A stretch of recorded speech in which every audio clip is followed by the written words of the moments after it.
नमस्कार मित्रों, मैं डॉक्टर पांडुरंग चिलगर, किसान शिक्षण प्रसारक मंडल उदगीर द्वारा संचालित महात्मा फुले महाविद्यालय अमरपुर में हिंदी विभाग में सहायक प्राध्यापक के रूप में सेवारत हूँ। स्वामी रामानंद तीर्थ मराठवाड़ा विश्वविद्यालय नांदेड़ द्वारा BA तृतीय वर्ष ऐच्छिक हिंदी का जो पाठ्यक्रम है उसके संबंध में पिछली कई कड़ियों के माध्यम से उस पाठ्यक्रम संबंधी विवेचन मैंने आपके सम्मुख रखने का प्रयास किया है। अब BA तृतीय वर्ष षष्ठम सत्र के अंतर्गत जो 12वां प्रश्न पत्र है भाषा शिक्षण, उसकी पाठ्य सामग्री के आधार पर वर्तनी को लेकर आज मैं मेरा विवेचन आपके सम्मुख रखने जा रहा हूँ। मित्रों, भाषा के छात्रों को यह ज्ञात है कि उनकी वर्तनी में शुद्धता होनी चाहिए और भाषा से ही व्यक्तित्व की सही पहचान होती है। व्यक्ति कितना स्पष्ट बोलता है, कैसा सहज बोलता है और उसके बोलचाल से, लेखन से ही उसके व्यक्तित्व का जड़न घटन होता है और व्यक्तित्व का प्रकटन होता है। इसलिए भाषा के छात्रों के लिए यह नितांत आवश्यक है कि उनकी वर्तनी अत्यंत शुद्ध होनी चाहिए और शुद्ध वर्तनी का जो महत्व है वो मैं आपके सम्मुख यहाँ पर रखने जा रहा हूँ। मित्रों, भाषा को शुद्ध लिखने के लिए उसका शुद्ध उच्चारण बहुत ज़रूरी है। शुद्ध उच्चारण होने पर ही हम शुद्ध भाषा लिख पाएंगे। भाषिक उच्चारण में बच्चे अक्सर बहुत गलतियाँ करते हैं, जिसका परिणाम यह होता है कि लिखते समय भी वे वही गलती करते हैं जिसको वो दोहराते हैं। जो बोलते हैं, किसी भाषा के शब्द में ध्वनियों का प्रयोग जिस क्रम से होता है उस क्रम को उस भाषा की वर्तनी या अक्षर या हिज्जा कहा जाता है। अंग्रेजी में इसे स्पेलिंग कहते हैं। अंग्रेजी में यदि वह स्पेलिंग गलत हो गई तो वह जो वर्तनी है, वह जो शब्द है, वह गलत अर्थ देता है। उसी प्रकार से हिंदी भाषा के अंतर्गत भी एकाध मात्रा भी गलत हो गई या एकाध अक्षर भी, एकाध ध्वनि भी गलत हो गई तो उसका अर्थ अनर्थ में बदल जाता है। इसलिए भाषिक छात्रों के लिए वर्तनी का अनन्य साधारण महत्व है। वर्तनी को वर्ण विन्यास भी कहा जाता है। लिखित शब्दों में वर्णों की विशेष क्रम में रखने वाली वर्ण विन्यासता को वर्तनी कहते हैं। उच्चारित शब्दों को लिखित रूप में वर्तनी प्रस्तुतिकरण कहा जाता है। लिखित वर्तनी तथा उच्चारित वर्तनी में बहुत अंतर दिखाई देता है। इसका प्रमुख कारण यह है कि उच्चारित भाषा में जितनी जल्दबाजी होती है उतनी जल्दबाजी लिखित रूप में नहीं होती।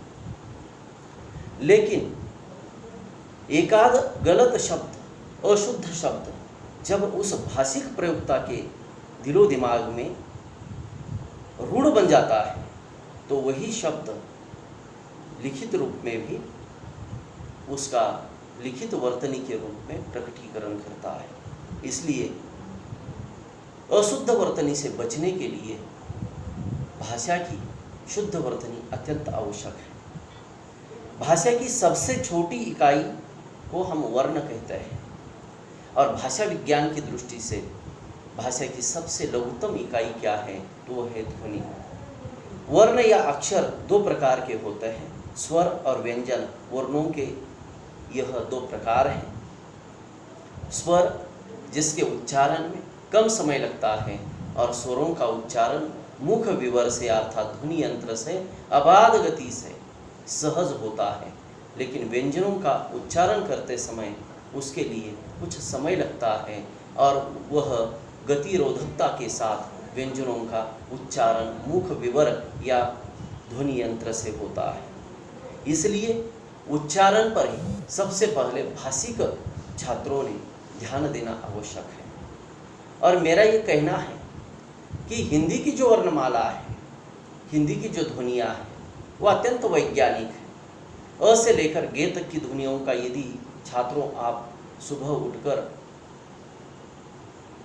यानी जोर से उच्चारण करोगे तो यह एक वैज्ञानिकता मैं आपके सामने इसके माध्यम से बताना चाहता हूँ, जो सिद्ध करना चाहता हूँ कि अ से लेकर गे तक की ध्वनियों का जोर से उच्चारण करोगे तो आपको फेफड़े की, पेट की किसी भी प्रकार की बीमारी नहीं होती। यानी जैसे हम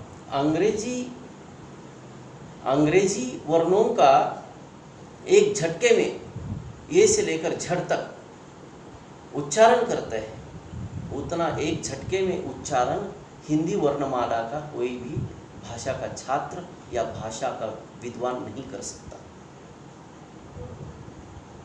इस उच्चारण में अधिक प्राणवायु खर्च होता है। इसका मतलब क्या है कि आपके फेफड़े में, आपके शरीर में जो भी अशुद्ध प्राणवायु है वो बाहर निकलता है, और जितना हम बाहर निकालेंगे उतना ही शुद्ध प्राणवायु यानी ऑक्सीजन हमारा शरीर जो है खींचता है। यह है यानी हिंदी वर्णमाला की एक वैज्ञानिकता। इसके आधार पर जितना हम प्राणवायु शुद्ध लेंगे उतने ही ध्वनि उच्चारण में शुद्धता आती है। इस बात का भी ध्यान भाषिक छात्रों में रखना अत्यंत आवश्यक है। मित्रों, ध्वनियों को शुद्ध रूप में बोलने के लिए उच्चारण की प्रक्रिया सबसे महत्वपूर्ण है, क्योंकि उच्चारण के बिना किसी भी वर्ण का शुद्ध रूप से उच्चारण नहीं कर सकते। किसी वर्ण का गलत उच्चारण करने के कारण या गलत सुनने के कारण उसमें अनेक बार गलत रूप में लिखने लगते हैं हम, और हमारे लेखन पद्धति में अनेक गलतियां होती हैं। इन गलतियों को टालने के लिए शुद्ध उच्चारण की, शुद्ध वर्तनी की कुछ नियमावली है। उन नियमावलियों को भी हम क्रमशः आगे चलकर देखेंगे, परंतु देखिए कि अशुद्ध उच्चारण और वह अशुद्ध उच्चारण जैसे रूढ़ हो जाता है तो वह लिखित रूप में भी हम कैसे लिखते हैं। जैसे कि मुझे या मुझको ये कहने की अपेक्षा कुछ लोग ऐसा कहते हैं मुझको या मुझे। दूसरों ये गलत है, मुझको ये गलत है, अशुद्ध है। मुझको की अपेक्षा शुद्ध वर्तनी क्या है तो मुझको यह है। दूसरों की अपेक्षा शुद्ध वर्तनी क्या है तो दूसरों है। साथ की अपेक्षा साथ, मुझे साथ चाहिए या मुझे साथ चाहिए। देखिए त और थ में अंतर आ गया तो अर्थ का अनर्थ हो जाता है। बहुत ये शुद्ध है तो बहुत या बहुत ऐसा भी कुछ लोग बोलते हैं। थोड़ा या थोड़ा, थोड़ा ये शुद्ध है। तो इस प्रकार से यानी सहज समझ में आ जाएगी, ऐसी कुछ गलतियां नहीं होती, लेकिन वह गलतियां, वह अशुद्धियां हमेशा भाषिक छात्रों द्वारा भी होती है।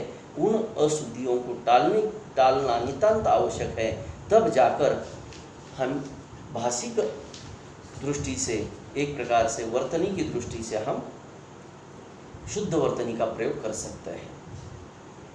सभी बातें मनुष्य के जीवन में एक शुद्ध वर्तनी के रूप में है, क्योंकि मनुष्य जितना शुद्ध उच्चारण और लेखन करेगा उसका व्यक्तित्व और भविष्य उतना ही सुंदर और स्पष्ट हो जाएगा। शुद्ध लेखन स्वयं के द्वारा, स्वयं के साथ दूसरे लोगों को भी अक्सर प्रभावित करता है। इसलिए मानवीय जीवन में शुद्ध वर्तनी का महत्व अनन्य साधारण है। इस प्रकार से शुद्ध वर्तनी का महत्व मैंने आपके सम्मुख रखने का प्रयास यहाँ पर किया है। इस पाठ्यक्रम की अगली कड़ी शुद्ध वर्तनी के कुछ नियम, जिसको हम अगली कड़ी में आपके सम्मुख रखने का प्रयत्न करेंगे। आपने मेरी इन बातों को सुना, सहा, समझा, ऐसा मानते हुए मैं आप सभी के प्रति धन्यवाद ज्ञापित करता हूँ। धन्यवाद।